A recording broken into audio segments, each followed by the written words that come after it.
Hello, আসসালামু আলাইকুম গ্রাহক। আজ আপনাদের মাঝে সাহারা এবং ভীষণের চুলার মধ্যে একটা কম্পেয়ার তুলে ধরার চেষ্টা করব।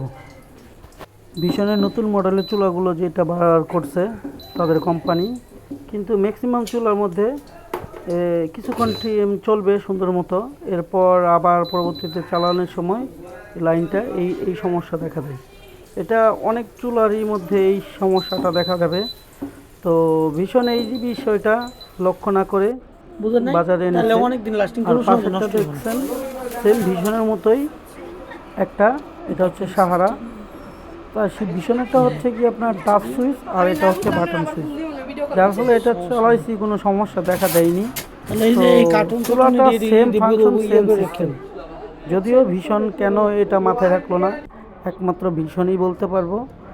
আর হয়তোবা দামে সস্তা বানাতে গিয়ে কোনো কিছু ত্রুটি করছে অথবা নিম্নমানের সার্কিট লাগাইছে, সেটা একমাত্র ভীষণ জানে আর সাহারা কোম্পানি জানে কে কোন মাদারবোর্ড টাচবোর্ড লাগিয়েছে। যাই হোক, সাহারার চুলাটা খুলে দেখবো, দেখি কি দেখা যায়। এটার মধ্যে একটা বড় হিটার, সাইডে একটা হচ্ছে মাদারবোর্ড, আর নাদিমে গেম নিছিল খুঁজে টাচ স্ক্রিন সহকারে, বুঝেন নাই সারা বছর গ্যাসের আইন্দা এই মাদারবোর্ড। যাই হোক, আপনাদের মাঝে তুলে ধরলাম একটা চুলার মধ্যে কি কি থাকে সেই সম্পর্কে ধারণা দিলাম। তো দাম কম আছে, 25 ভাইকে সাবস্ক্রাইব